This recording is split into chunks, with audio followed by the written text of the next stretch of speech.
వాడు తినేసి లేచిపోతున్నాడు అనుకోండి, ఎరా ఒక్క మాటే తిన్నావు, కూర బాగులేదా కొట్టుకుపోతుంది.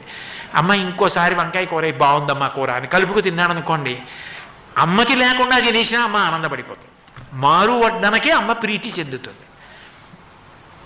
అమ్మ మారు వడ్డన బాగా వండిన వాళ్ళని అడిగితే అది పెద్ద గొప్ప ఏం కాదు. అమ్మ గొప్పతనం ఎక్కడుంటుంది అంటే వచ్చి రాని మాటలు అమ్మకి ఇష్టం.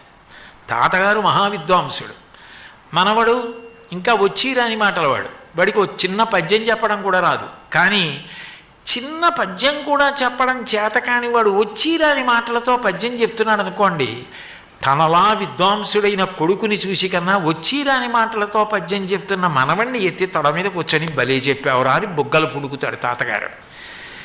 ఈ చుట్టుపక్కల ప్రాంతాలలో ఎంతమంది మహావిద్వాంసులు లేరు? వాళ్ళందరికన్నా వచ్చి రాని మాటలో ఉన్నటువంటి నేనంటే